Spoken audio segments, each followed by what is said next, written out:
America owes a great debt to Zdenek Gazda, who posted that outstanding video of Hillary Clinton being loaded into the Scooby van. Without it, we would have very little information that would allow us to question the official story. According to the public timeline, Hillary Clinton spent about 90 minutes at the Ground Zero 9/11 memorial service. Then she felt ill in some unspecified way and asked her team to get her out of there. She walked under her own power to the exit and collapsed as she was entering the Scooby van. Hillary Clinton was taken to her daughter's apartment where she received unspecified medical care. About 90 minutes after her collapse, Hillary is seen on the sidewalk, smiling, waving, and greeting a child. Her campaign released a statement by Dr. Lisa Bardak that she had become, quote, overheated and dehydrated at the event and was now fine. The non-medical media can be excused a little bit here, but their medical reporters simply have not been asking the necessary questions. Could it be that we've heard this story before?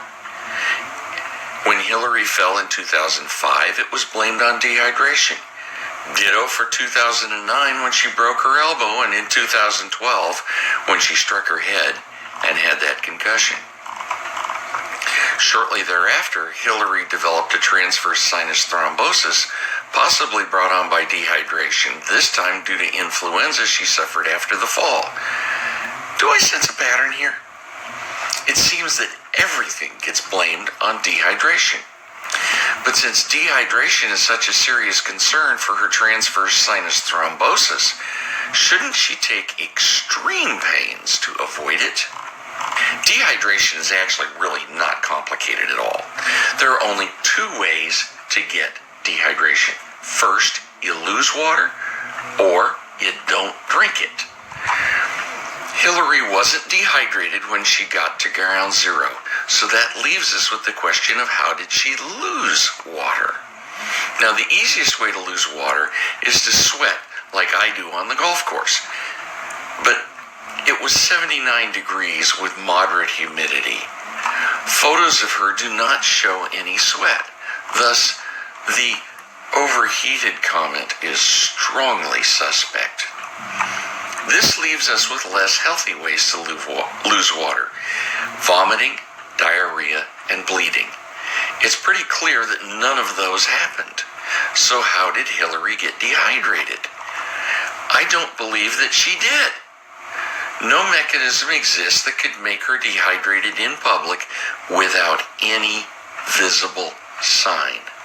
The next question is, how did Dr. Bardak get from Mount Kisco to Manhattan in time to treat Hillary's dehydration so that Hillary could be back in public in 90 minutes? Really? MapQuest says the drive takes about an hour. Let's look at the evidence. It has been the premise of this analyst that Hillary Clinton has Parkinson's disease, and that leads us to new data points. At the memorial, Hillary Clinton was wearing striking blue sunglasses. These are the same ones we saw her wear at the Chappaqua Memorial Day celebration. But at Ground Zero, the day was overcast.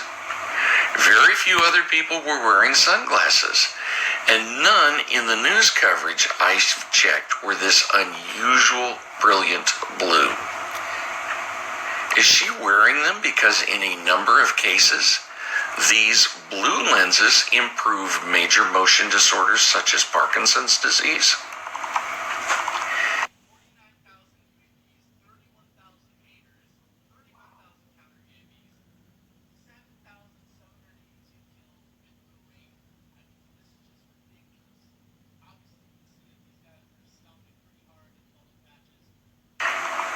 Hillary walked under her own power to the exit. She was supported part of the way. This is consistent with a lot of different things. But then the video appears, and here I must thank a multitude of observers, including Parkinson's disease family members. As the Scooby van rolls up, she's leaning against a bollard. A woman at her left is steadying her to prevent a fall either to the right or to the left.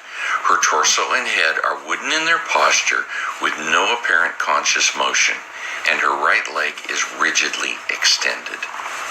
The Secret Service cannot allow a protected person to remain in one place like this during an extraction because that could allow a sniper to get off a shot. So they must get Hillary into the van as quickly as possible.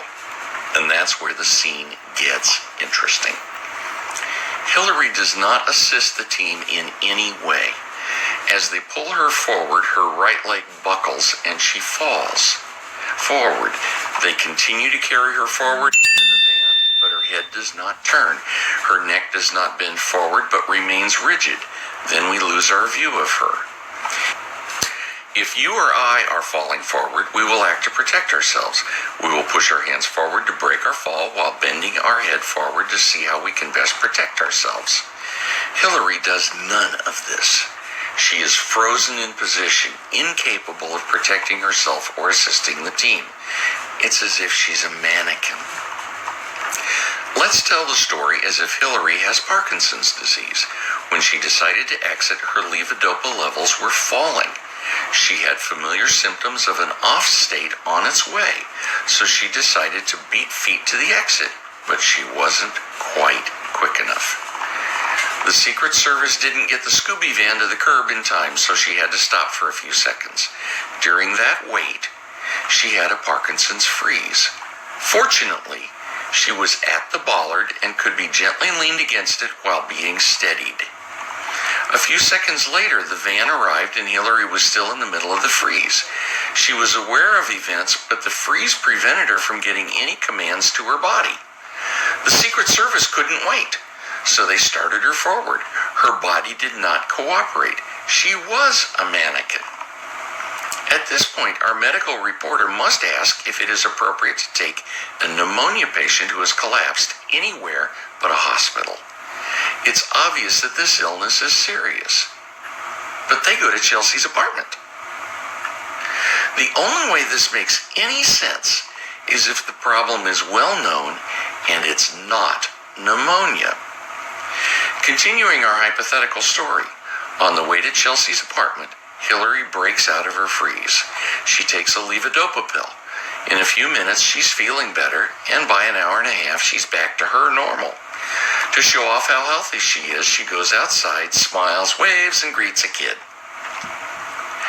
If Hillary has pneumonia bad enough to make her collapse, she's not going to be able to put on that happy face for the cameras. She's sick. So her PR stunt puts the lie to the story. You can see how the official story simply falls apart when examined, but all that does is show that Hillary is lying. When we add our Parkinson's disease hypothesis, we have an explanation that fits all the known facts.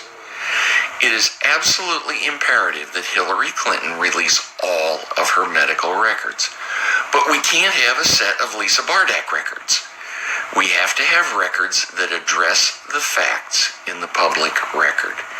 Her movement disorder is a neurological problem. It's not like FDR's paralysis that didn't affect his mind. It's almost certainly a problem centered in her brain and affects her ability to simply do the president's job. Your political preference is unimportant. We have to have a president with the ability to think clearly at all times. Thank you. This is Dr. Noel.